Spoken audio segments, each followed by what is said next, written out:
Isa ang kwentong ito sa pinakapaborito kong ikinukwento ng aking lola noong bata pa ako.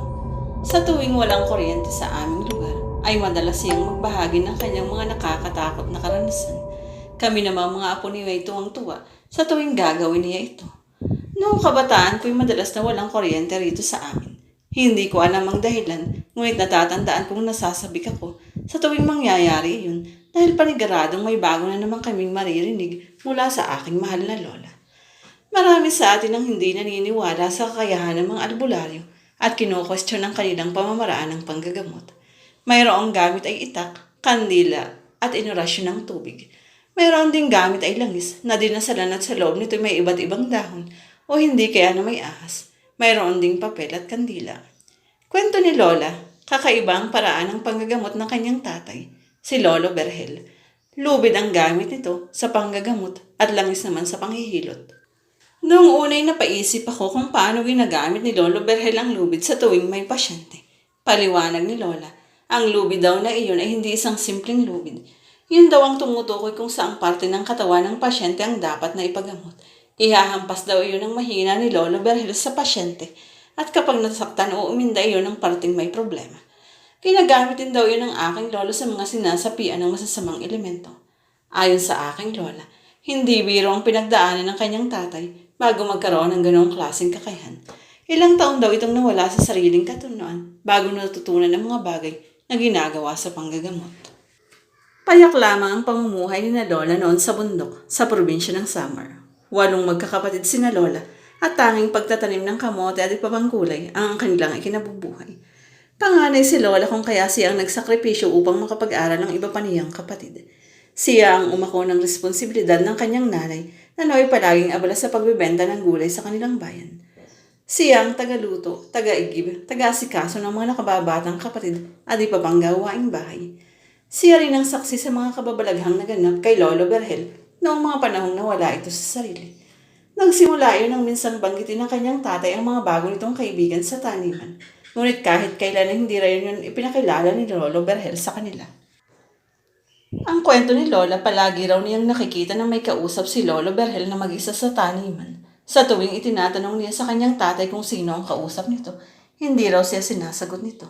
Binibigyan lang siya nito ng isang perasong hinog na saging at pauuwiin na kaagad. Tuwang-tuwa naman si Lolang umuwi sa kanilang bahay noon. Madalas din daw itong umuwi ng 10 oras ng gabi dahil doon ay pinaghinalaan ng kanyang nanay na may babae ang kanyang tatay. Sa tuwing umuwi raw ito, parang wala sa sarili.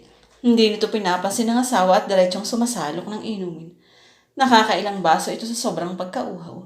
Napansin din daw niya na puro putik ang paa ni Lolo Berhel na parang bang naglakbay ng malayo.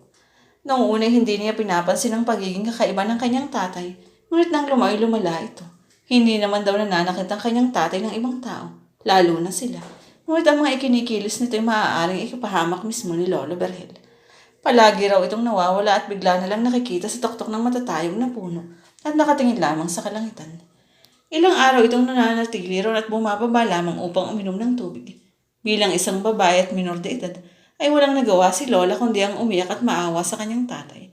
Labag man sa kalooban na pilitan silang igapos sa kanilang bahay ang kanyang tatay upang hindi ito mawala pa.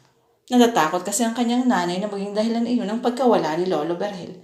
Hindi naman daw ito nagpumiglas ngunit pinipilit nitong makawala sa pagkakatali. Umiiyak ito at nagmamakaawang pakawalan ito dahil malapit na raw ang araw na matapos ang misyon nito. Naging palaisipan sa kanila kung ano ang tinutukoy nitong misyon. Dahil nga madalas na si Lolang naiiwang mag-isa sa bahay, kinausap daw siya ng masinsinan ng kanyang tatay. Nagmakaawa na raw itong pakawalan ito dahil maaaring hindi makabalik ang espiritu nito sa katawang tao. Sa madaling salita, hindi raw si Lolo Berhel ang kasama nila sa bahay na yun sa mahabang panahon. Hindi nila lang magagawin dahil gustong-gusto niyang pakawalan ng kanyang tatay. Naniniwala si Lola ng panahong iyon at ayaw niyang hindi na makabalik ang espiritu ng kanyang tatay sa katawan nito. Ngunit iniisip din na kung wala nga sa katinuan ng kanyang tatay, ay maaaring mapahamak ito kapag tinanggal niya ang pagkakatali rito. Paniguradong kagagalitan siya ng kanyang nanay at ibubuntun sa kanyang lahat ng sisi. Kinagabihan ng umuwi ang kanyang nanay ay hindi dito naabutan ng asawa. Galit na galit nitong hinanap si Lola. Naabutan din ng magkasama sina Lola at Lolo Berhel. Nagtaka ito dahil matino naman ang kilos ng asawa, kaya imbis na magalit ay naiyak na lang ito sa tuwa. Ang kwento ng Lola sa amin. Pinakawalan daw niya noon ang kanyang tatay at halos buong araw itong nawala. Ngunit pagbalik ay matinuna at may hawak na mahabang lubid. May sinabi raw si Lolo Berhel na hindi pwedeng ipagsakay kahit kanino at tanging silang dalawa lang ang maaaring makaalam. Simula raw noon ay natuto ng manggamot ang kanyang tatay gamit ang lubid na iyon.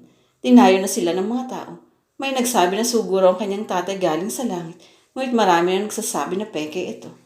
Kahit na nakakarinig ng mga negatibong bagay, ay titinuloy pa rin ni Lolo Berhel ang panggagamot ng hindi naniningil. Kung nagbibigay man daw ng pasyente ito ng pera ay tinatanggihan kagad ni Lolo Berhel. Tanging gulay, prutas at karni lang ang tinatanggap nito. Nagkaroon din daw ng maraming kaaway si Lolo Berhel. Mga kaaway hindi na nakikita ni na Lola at ng iba pa niyang mga kapatid. Gumawa raw ito ng tunnel sa kanilang silong at ayon kay Lolay, protektado yun ng mga kaibigan ni Lolo Berhel.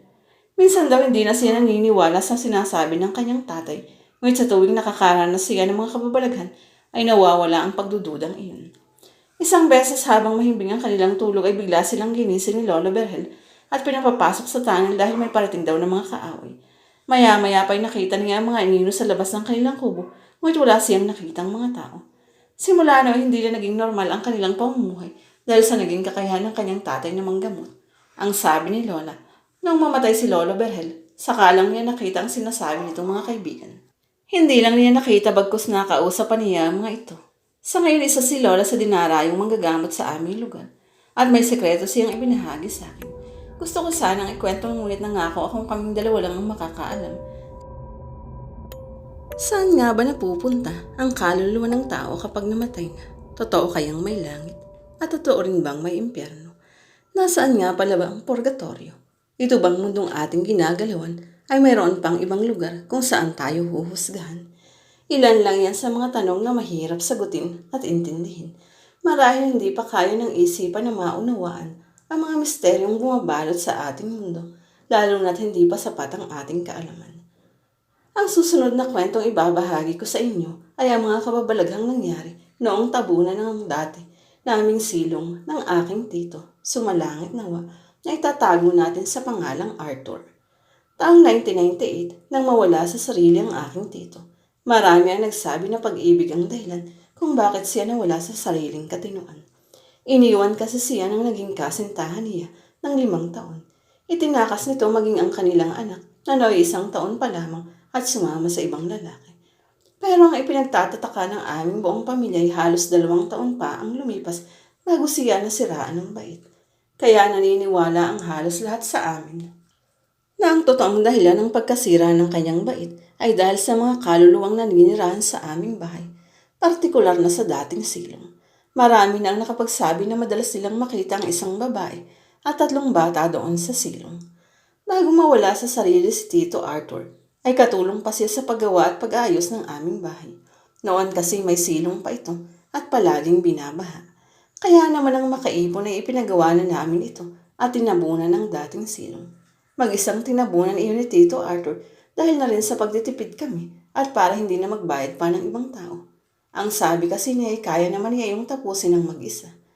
7:00 ng gabi nang matapos si Tito Arthur sa ginagawa. Nagkayayaan silang magbabarkada na mag-inuman. Nalasing siya noong gabing iyon at hindi na tumulong kinabukasan dahil sumama raw ang kanyang pakiramdam. Simula noon ay hindi na lumabas ng kanyang kwarto si Tito Arthur. Laking pagtataka ng lahat dahil bigla ng pagbabago ng kanyang ugali. Naging mainitin ang kanyang ulo at naging irritable siya sa maliliit na bagay. Naging madalas rin ang pagsasalita at pagtawa niya ng mag-isa. Naalala ko pa noong batuhin niya ako ng babasahin plato dahil lang pinatay ko ang telebisyon. Napakabastos ko raw dahil nanunood siya. Pero tandang-tanda ko noon na hindi naman siya nanunood at nakatulala lang siya sa bintana. Mabuti na lang at hindi ako natamaan. Ilang beses na siyang dinala sa mental hospital upang ipagamot. Hindi siya tinatanggap dahil sa tuwing kakausapin siya ng mga doktor ay matino naman siya. Hindi na alam ng aking lolo at lola ang kanilang gagawin, kaya napilitang silang lumapit sa mga albularyo. Ilang albularyo na ang gumamot sa kanya, ngunit palaging sinasabi ng mga ito na napaglaruan daw si Tito Arthur ng mga itim na espiritu. Mga espiritong mapaghiganti at mapaglaro. Matapos nooy nagkatay si na Papa ng manok at ibinuhos ang dugo nito sa 4 na sulok ng aming bahay. Subalit walang naging pagbabago sa kalagayan ni Tito Arthur.